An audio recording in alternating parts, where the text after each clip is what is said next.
Hi students, addition classes में आपका स्वागत है। तो मैं आशा करता हूँ सभी अच्छे होंगे।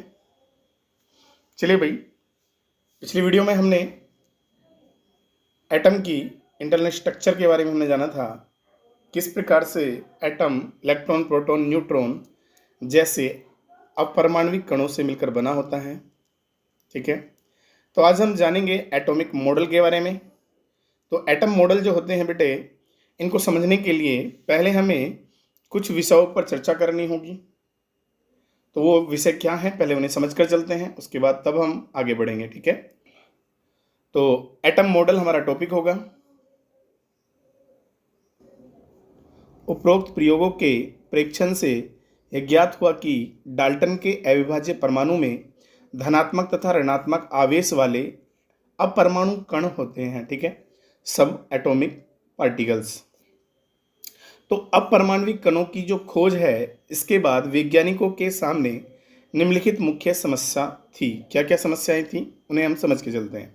पहली समस्या सबसे पहले आती है परमाणु के स्थायित्व का स्पष्टीकरण, अर्थात परमाणु स्थायी कैसे है। मतलब कि परमाणु के अंदर इलेक्ट्रॉन, प्रोटॉन, न्यूट्रॉन तो हैं, बिल्कुल सही बात है, लेकिन परमाणु काफ़ी समय तक नष्ट क्यों नहीं होता, ये समस्या सबसे पहले आती है।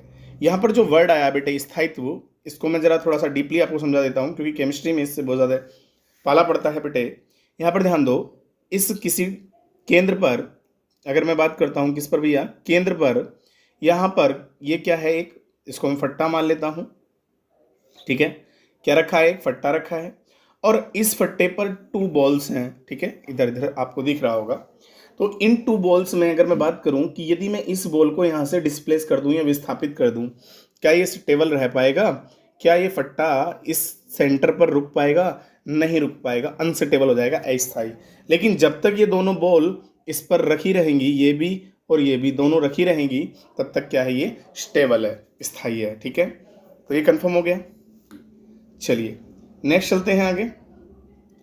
अगला टर्म्स क्या कहता है, तत्वों के गुणों यानी भौतिक व रासायनिक व्यवहार की तुलना।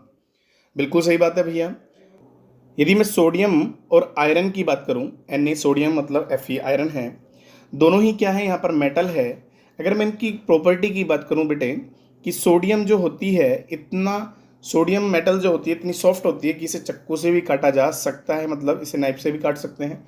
लेकिन आयरन जो होता है ये हार्ड होता है, इसे चाकू से काटा नहीं जा सकता। तो इनके व्यवहार में इतना अंतर क्यों है, तो ये समस्या किसके, वैज्ञानिकों के सामने आई। और नेक्स्ट, विभिन्न परमाणुओं के संयोजन से विभिन्न प्रकार के अणुओं के बनने की व्याख्या। जैसे हाइड्रोजन प्लस ऑक्सीजन मिलकर क्या बनता है हमारा, H2O। ठीक है, अब हाइड्रोजन के अलग हो गए, ऑक्सीजन के अलग हो गए, अब भिन्न भिन्न परमाणु मिलकर क्या बना देते हैं, एक अणु बना देते हैं। तो इन आवेशित कणों के परमाणुओं में वितरण की व्याख्या करने के लिए विभिन्न परमाणु, इन आवेशित कणों के परमाणुओं में वितरण की व्याख्या करने के लिए विभिन्न परमाणु मॉडल प्रस्तावित किए गए। ठीक है, चलिए सबसे पहले अगर हम बात कर लेते हैं, तो हमारा पहला ही मॉडल आता है परमाणु का थॉमसन मॉडल। ठीक है, एटम का जो पहला मॉडल था वो थॉमसन ने दिया था, सबसे पहला मॉडल। जरा इसे ध्यान से समझेंगे यहाँ पर, तो इससे ज़रा अच्छे से आप लोगों को क्लियर करना है। यहाँ पर ध्यान देंगे, यहाँ पर एक गोला है और गोले के अंदर क्या है, ऋणावेशित इलेक्ट्रॉन है और धनावेशित क्या है, गोला है। मतलब थॉमसन का कहना था कि जो परमाणु होता है उसमें प्रोटॉन क्या होते हैं, ये बिखरे होते हैं, दिख रहे हैं ना, प्लस प्लस। इसका मतलब कि उनका कहना था कि प्रोटॉन समस्त परमाणु में क्या होते हैं, बिखरे होते हैं, और इलेक्ट्रॉन उनके बीच क्या होते हैं, स्थित होते हैं, और परमाणु को न्यूट्रल बनाते हैं, उदासीन बनाते हैं, मतलब ताकि उनकी उदासीनता बनी रहे। ठीक है, दूसरी बात, इनके मॉडल को वाटरमेलन मॉडल या तरबूज मॉडल भी कहा जाता है, क्योंकि तरबूज मॉडल का मतलब क्या होता है बेटे, जिस प्रकार तरबूज में रेड भाग सारे तरबूज में फैला होता है और उस रेड भाग के अंदर इलेक्ट्रॉन की तरह बीज धसे होते हैं, ऐसी तुलना उन्होंने की। ठीक, चलिए नेक्स्ट चलते हैं आगे, क्या कहता है वो।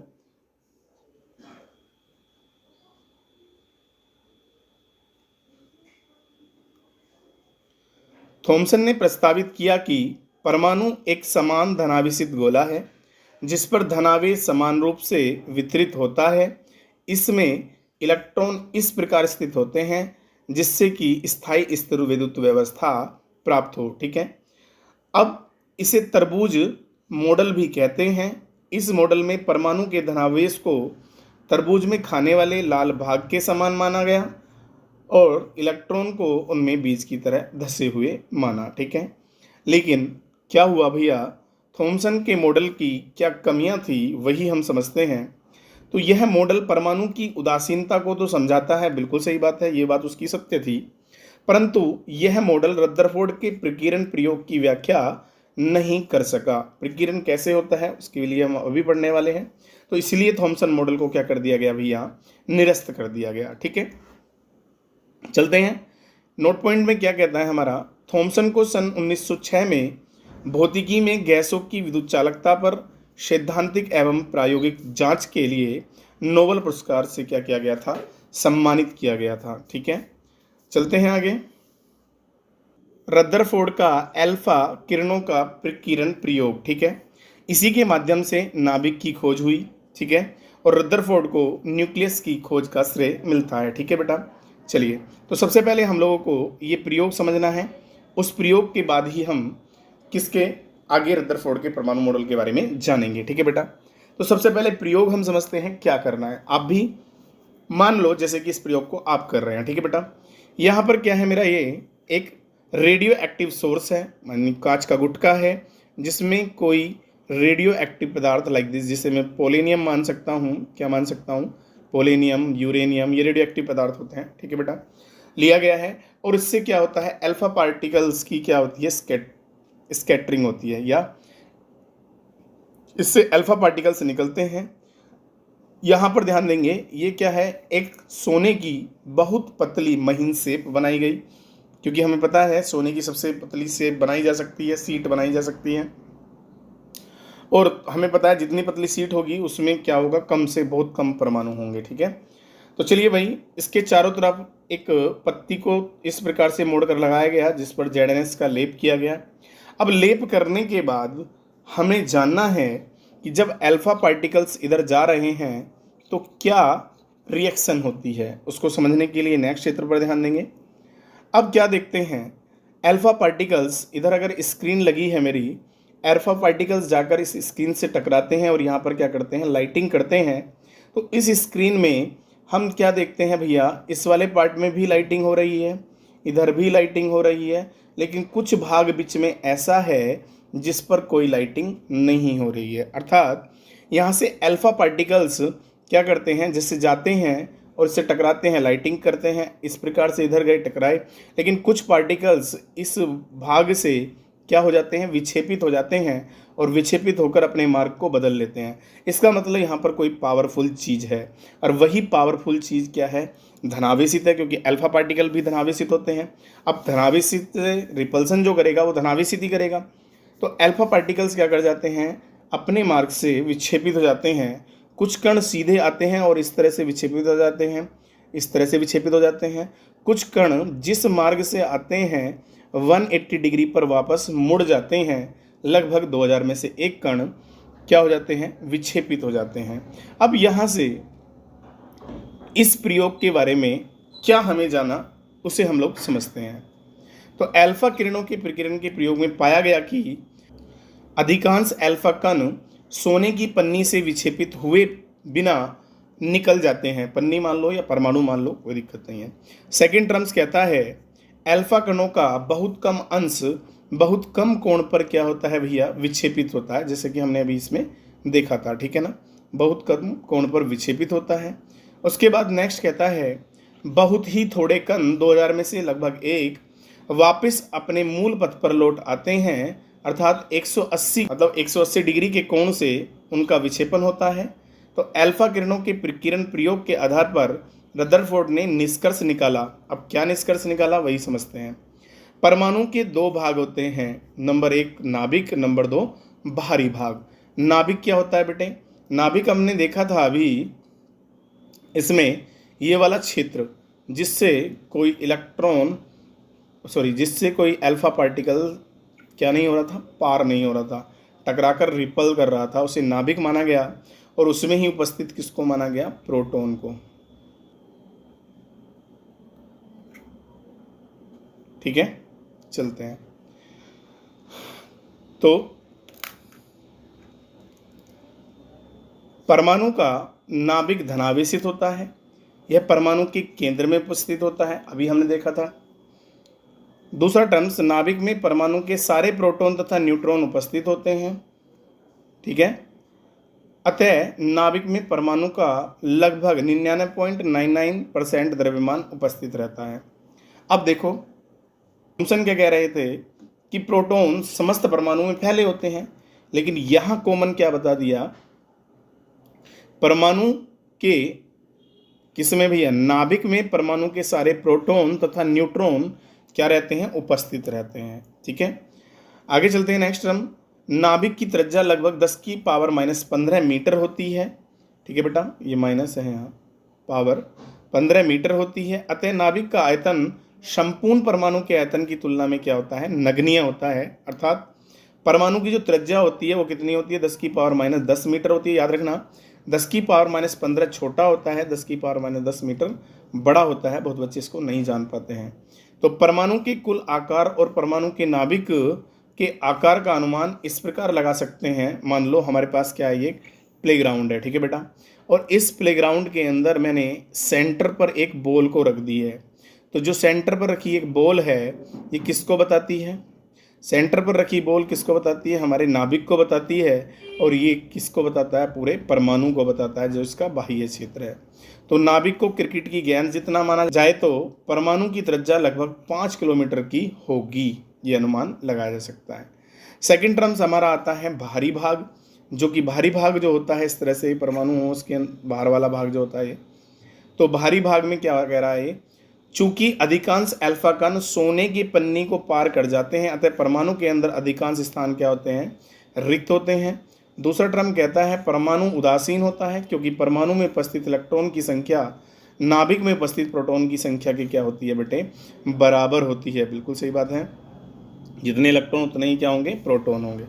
तो परमाणु की त्रिज्या लगभग कितनी होती है? 10⁻⁻10 मीटर होती है। अब रदरफोर्ड ने अपने नाभिकीय मॉडल को किस प्रकार से प्रस्तुत किया इन सब प्रयोग और निष्कर्ष के बाद? तो उपरोक्त परीक्षण और परिणाम के आधार पर रदरफोर्ड ने नाभिकीय परमाणु मॉडल प्रस्तुत किया, और इस परमाणु मॉडल के अनुसार नंबर 1 पॉइंट यह है, परमाणु अतिसूक्ष्म गोलाकार तथा विद्युत उदासीन कण है। ये दो भागों से मिलकर बना होता है। ये टर्म्स इंपॉर्टेंट है, ध्यान रखेंगे। अतिसूक्ष्म गोलाकार तथा विद्युत उदासीन कण है। पहला पार्ट नाभिक और दूसरा बाहरी भाग होता है, जिसके बारे में हमने अभी ऊपर जाना। सेकंड टर्म्स कहता है इलेक्ट्रॉन नाभिक के चारों ओर वृत्ताकार कक्षाओं में घूमते हैं। बेटे ये टर्म्स इसकी कमी का भी एक कारण बनेगा, ध्यान रखना आगे चल के। थर्ड पॉइंट कहता है धनावेशित नाभिक इलेक्ट्रॉनों को अपनी ओर आकर्षित करता है, परंतु फिर भी इलेक्ट्रॉन नाभिक में नहीं गिरते। क्यों भाई? जब हमारा ध्यान देंगे यहाँ पर, ये क्या है? हमारी एक बॉल है और ये स्टीयरिंग से इसने पकड़ा है। तो यहाँ पर क्या होता है? यदि सेंट्रीपिटल फोर्स अंदर की तरफ लग रहा है जो इसको अंदर नहीं गिरने देगा, तो सेंट्रीफ्यूगल फोर्स क्या होता है? जो क्या करके रखता है? इसको बाहर की तरफ खींचता है। तो हम कह सकते हैं अभिकेंद्र बल जो होते हैं वो अंदर की तरफ लगता है, और अपकेंद्र बल जो होता है वो बाहर की तरफ लगता है। तो अपकेंद्र बल के कारण नाभिक तथा इलेक्ट्रॉन के बीच में क्या आकर्षण बल संतुलित होता रहता है। तो इलेक्ट्रॉन की गति के कारण उत्पन्न अपकेंद्र बल नाभिक तथा इलेक्ट्रॉनों के बीच आकर्षण बल को क्या करता है? संतुलित कर लेता है, उनको उसमें गिरने नहीं देता है। ठीक है, चलिए नेक्स्ट चलते हैं आगे। तो रदरफोर्ड का नाभिकीय मॉडल सौरमंडल का एक छोटा रूप था। बिल्कुल उन्होंने सौरमंडल से समानता शो करी। तो सौरमंडल में नाभिक को भारी सूर्य की तरह और इलेक्ट्रॉन को हल्के ग्रहों की तरह सोचा गया। अब दोनों चीज समझ के चलेंगे। यहाँ पर इलेक्ट्रॉन और नाभिक के बीच कूलाम बल जो होता है, और ग्रह और सूर्य के बीच गुरुत्वाकर्षण बल जो होता है, दोनों को सेम मान के चल रहा है। कूलाम बल जो आएगा हमारा K(Q1) × Q2/r² आ जाएगा सारे के, जबकि ग्रेविटी फोर्स क्या आएगा? गुरुत्वाकर्षण बल Gm1m2/r2। यहाँ पर Q1 Q2 आवेशों का मान है, यहाँ पर m1 m2 कणों के द्रव्यमान का मान है। यहाँ r आवेशों के मध्य की क्या होती है? दूरी होती है। यहाँ भी r कणों के बीच की दूरी होती है। के यहाँ पर अनुपातिकता स्थिरांक होता है या अनुपाती स्थिरांक बोलते हैं, और जी यहाँ पर गुरुत्वाकर्षण स्थिरांक होता है, ठीक है ना। इस प्रकार से उन्होंने तुलना की। लेकिन ध्यान देंगे, अब यहाँ पर देखो, जिस प्रकार से ये इलेक्ट्रॉन्स क्या कर रहा है, नाभिक के चारों ओर क्या कर रहा है, ये नाभिक है हमारा, ठीक है बेटा, इस नाभिक के चारों ओर क्या कर रहा है, चक्कर लगा रहा है।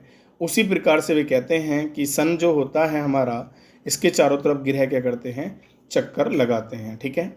ये बात क्लियर हुई। अब सौरमंडल और नाभिक मॉडल में समानता से यह पता चलता है कि इलेक्ट्रॉन नाभिक के चारों ओर निश्चित कक्षाओं में घूमते हैं, ठीक है बेटा। किस में घूमते हैं, निश्चित कक्षाओं में घूमते हैं, मगर किस एनर्जी से घूमते हैं ये बात कौन नहीं बता पाया, रदरफोर्ड, ठीक है।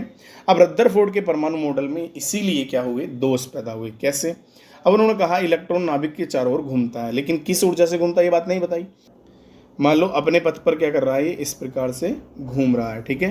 तो घूमता हुआ क्या करेगा, घूमता हुआ एनर्जी का लॉस करेगा, और जैसे ही एनर्जी का लॉस करेगा तो अपने पथ को क्या करता जाएगा, छोटा करता जाएगा, और 10 की पावर -8 सेकंड में जाकर किस में गिर जाएगा भैया, प्रोटॉन में जाकर गिर जाएगा या नाभिक में जाकर गिर जाएगा, और परमाणु का अस्तित्व क्या हो जाएगा, खत्म हो जाएगा। तो रदरफोर्ड ने इस बात को क्लियर नहीं किया, ठीक है। या मैं कह सकता हूँ मैक्सवेल सिद्धांत को रदरफोर्ड मॉडल पर लगाने पर क्या पाई जाती है, कमियां पाई जाती हैं। अर्थात रदरफोर्ड परमाणु मॉडल परमाणुओं में नाभिक के चारों ओर इलेक्ट्रॉन के वितरण तथा उनकी ऊर्जा के बारे में कोई जानकारी नहीं देते।